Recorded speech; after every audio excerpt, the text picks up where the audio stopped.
Hello বন্ধুরা, আসসালামু আলাইকুম। কেমন আছেন আপনারা সবাই? আশা করি ভালো আছেন, সুস্থ আছেন।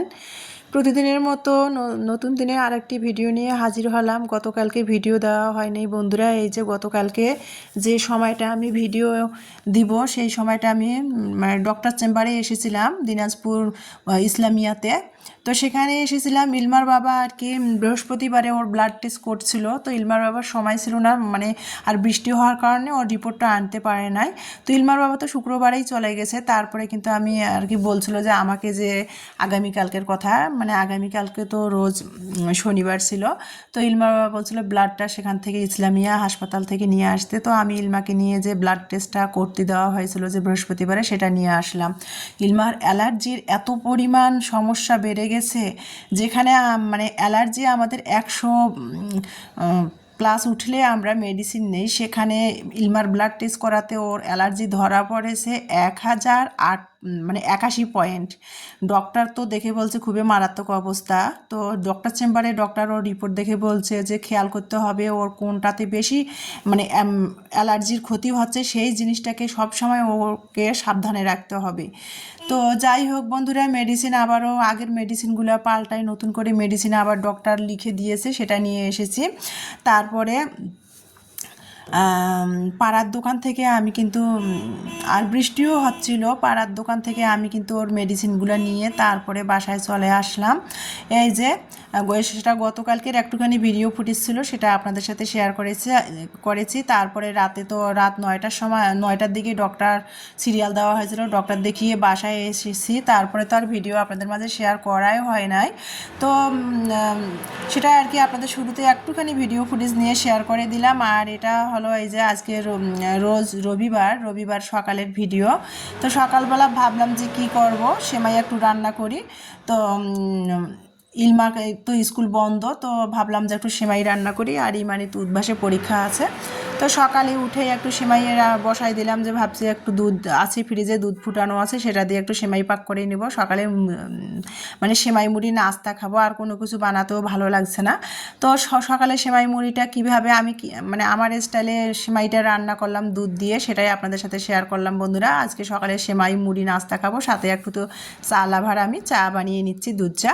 তো দুধ চা এখানে 1 কাপ দুধ দিয়েছি আর 1.5 কাপ পানি দিয়েছি, দিয়ে চুলার মধ্যে দিয়ে আমি পানিটা ফুটিয়ে নিলাম দুধের। তারপরে কিন্তু পানিটা যখন 2-3টা বলক আসলো, তারপরে কিন্তু আমি পরিমাণ মতো চা পাতা দিলাম, পরিমাণ মতো স্বাদ মতো চিনি দিলাম, দিয়ে তারপরে আর কি আমি চাটাও ছেঁকে নিলাম। আর আমি আবার চায়ের মধ্যে দুধ চায়ের মধ্যে একটুখানি একটা তেজপাতা দিই। তেজপাতাটা দিয়ে ছোটোবেলা থেকে দেখছি মা চা বানালে, র চা হোক বা দুধ চা হোক, মা চা বানালে তেজপাতা দেয়, সেই চাটার টেস্ট আলাদা আসে।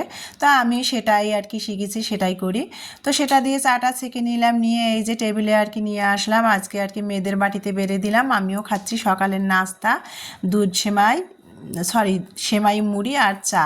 তো সেটাই খাবো বন্ধুরা। আর সাথে একটু আর কি চায়ের সাথে টোস্টও নিয়ে নিয়েছিলাম, সেটা দিয়ে সকালের নাস্তা খেয়ে নিয়েছি। আর A to Z ভিডিও তো ডেলি লাইফের আপনাদের সাথে শেয়ার করা সম্ভব না, আর A to Z video share করতে গেলে ভিডিও কিন্তু অনেক বড় হয়। তো সেজন্য আর কি আপনাদের আমার ডেলি লাইফের ভিডিওগুলো সংক্ষেপে বোঝানোর জন্য আর কি আমি এখানে একটু একটু করে ভিডিও ফুটেজ নিয়ে বুঝিয়েছি বন্ধুরা। তো যাই হোক, যেটা বলতেছিলাম, তারপরে এখানে কিন্তু আমি কিন্তু এই যে ইলমার বাবা যে বাসায় এসেছিল না, তো আসার পথে বগুড়া থেকে বুধবারে তো ইলমার বাবা ছুটি ছিল দুর্গাপূজার। তো বুধবারে আর কি গত বুধবার ইলমার বাবা যে গেল বুধবারে আর কি এসেছিল বিকালে। তো আমার দেবর আসার পথে, আমার ননদের বাড়ি হয়ে এসেছে বগুড়া থেকে, তো গোবিন্দগঞ্জ আসার পথে আর কি দিনাজপুর আসার পথেই পড়ে। তো সেখানে আর কি গাড়ি দাঁড় করিয়ে রাস্তায় আর কি চলান্ত গাড়িটা স্লো দিয়েছিল, ড্রাইভারকে বলে ইলমার বাবা থামছিল। আমার দেবর আর কি এই যে গ্রামের বাড়ি থেকে বাদাম নিয়ে আসছে, আর বাদামগুলো কিন্তু বাদাম, তিসি, চীনা, ভুট্টা, এগুলো তো আমার ভাসুর দেবর ওনারা চরে থাকে, আমার শ্বশুরের চরে 150 বিঘা জমি আছে। তো এগুলো ওনারা চাষাবাদ করে। তো সেখান থেকে বাদাম দিয়েছে, চাষ করা বাদাম, এই তিলগুলো এগুলোও চাষ করা। তো চাষ করা বাদাম দিয়েছে, আর সাথে পিঠা খাওয়ার আতপ চালটা 5 কেজি দিয়েছে। তো এতগুলো বাদাম দিয়েছে, সেটাই দেখতেছি, বাদামগুলো দেখতেছি সবে খোসা, এতগুলো আবাদের চাষ করা বাদাম, কতগুলো বাদাম দিয়েছে। দিয়েছে দেখেন। এতগুলা বাদাম কোন জন্মে খেয়ে শেষ করব সেটাই তো বুঝতে পারতেছি না।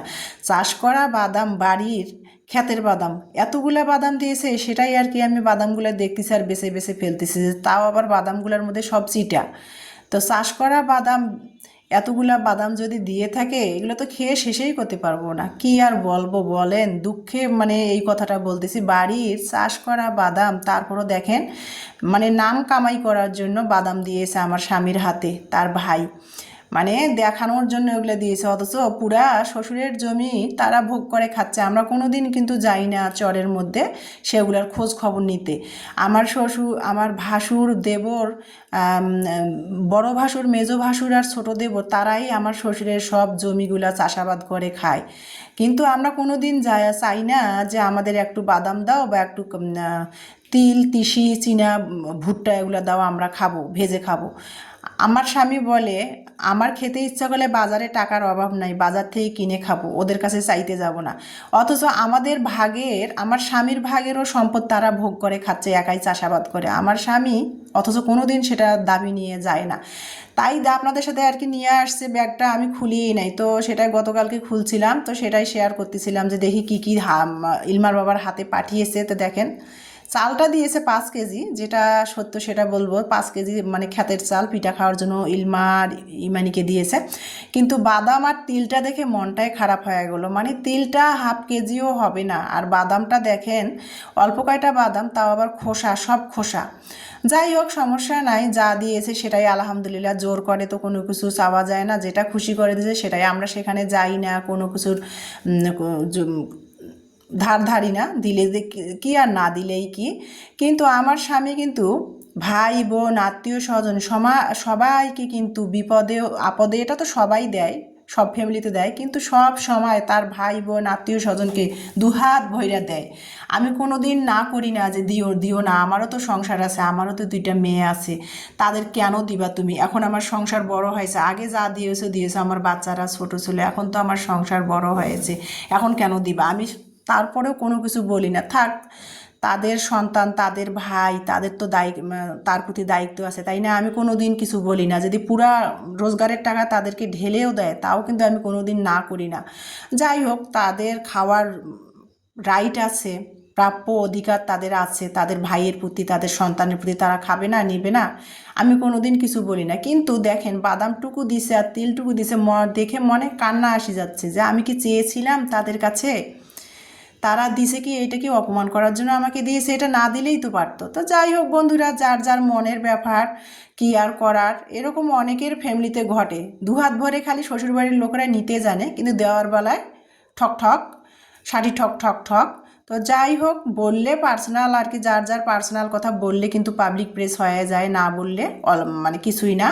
তো যাই হোক, অনেক কিছু বলে ফেললাম বন্ধুরা, কিছু মনে করিয়েন না, কথার পৃষ্ঠে কথা বের হয়। আর আমার ডেলি লাইফের আজকে ভালো লাগাগুলো কি কি করলাম সেটা তো আপনাদের সাথে শেয়ারই করলাম না। এই যে দেখেন, আমি আজকে আর কি ভাবলাম যে ব্রয়লার মুরগি একটু রান্না করব। তো ব্রয়লার মুরগিটা রান্না করার জন্য কিন্তু আমি যে মুরগির মাংসটা ভালো করে কেটে ফ্রিজ থেকে বের করে ধুয়ে নিয়েছি বরফ ছাড়িয়ে, আর এদিকে রান্না করতেছি। আর এদিকে দেখেন কি পরিমাণ মানে হালকা হালকা রোদও আবার বৃষ্টিও দেখেন। আর ছোটোবেলায় এরকম রোদ বৃষ্টি যদি হতো, আমরা বলতাম শিয়াল মামার বিয়ে হচ্ছে। আর কি দেখেন, মানে রোজ সকাল থেকে ওয়েদারটা মানে রোদও না, হালকা হালকা রোদ ছিল, এই দেখেন বৃষ্টি হচ্ছে, মুষলধারায় বৃষ্টি হচ্ছে। তো রান্নাঘরে রান্না করতেছে, আর সেটাই আর কি ক্যামেরা বন্দি করে নিচ্ছিলাম যে কী রে, রোদ উঠছে আবার বৃষ্টিও হচ্ছে।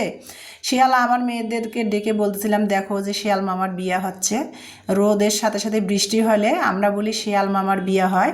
তো যাই হোক বন্ধুরা, এই যে রোদ বৃষ্টি আর কি, আশ্বিন মাস, মেঘ রোদ বৃষ্টির খেলা। তো যেটা বলতেছিলাম, তারপরে কিন্তু আমি মুরগির মাংসটা কিন্তু ব্রয়লার চিকেনটা আলু দিয়ে রান্না করব ভাবলাম। তো আলু দিয়ে রান্না করার জন্য মুরগির ফ্রিজ থেকে ব্রয়লার চিকেনটা বের করে ভালো করে ধুয়ে মশলা কষিয়ে, আমরা যে মাংসে যে মশলাগুলো দেই সেগুলোই আর কি দিলাম, ডিটেলসে আর বললাম না। আর আমরা তো সবাই কম বেশি রান্না করতে জানি, খাইতে গেলে তো রাঁধতেই হবে, তাই না? যে যেভাবে রাঁধে, আমি আমার স্টাইলে রাঁধি, এক একজনের রান্নার স্টাইল এক এক রকম। সবার রান্নার স্টাইল যদি একই হতো তাহলে তো পৃথিবীটা একই গতিতে চলতো, তাই না?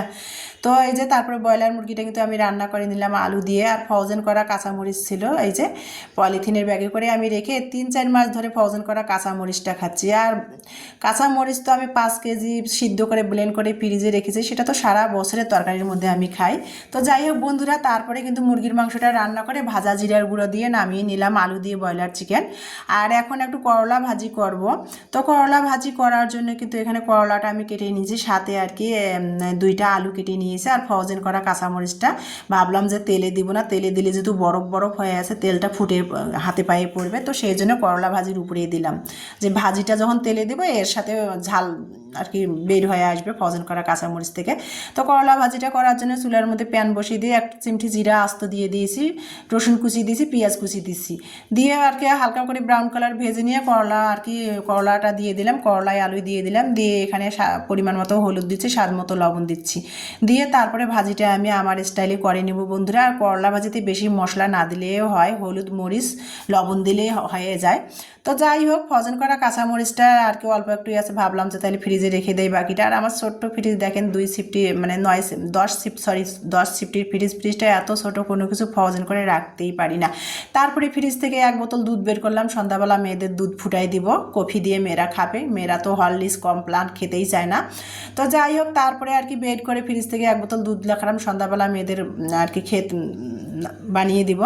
আর এইদিকে করলা ভাজিটা করতেছি, আর একটুখানি হালকা হালকা রোদও উঠছে, চারিদিকে তো বৃষ্টিপাত খুবই হচ্ছে, তা হালকা হালকা রোদও উঠছে, আবার বৃষ্টিও পড়তেছে।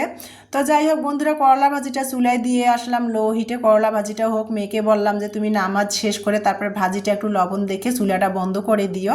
আমি ওয়াশরুমে চলে আসলাম বন্ধুরা, ওয়াশরুমে ইলমার বাবা আসছিল, তো বিছানার বেডশিটটা কাঁচাও হয় নাই, তো ভাবলাম যে বিছানার বেডশিটটা একটু কেচে দিব। তো বিছানার বেডশিটটা কেচে দেওয়ার জন্য কিন্তু আমি সকালেই নাস্তা খেয়েই ওই যে সেমাই মুড়ি নাস্তা খেয়েছি, ইলমার ছোটো ছোটো কিছু কাপড় ছিল সেগুলো কিন্তু আমি কেচে দিয়েছি।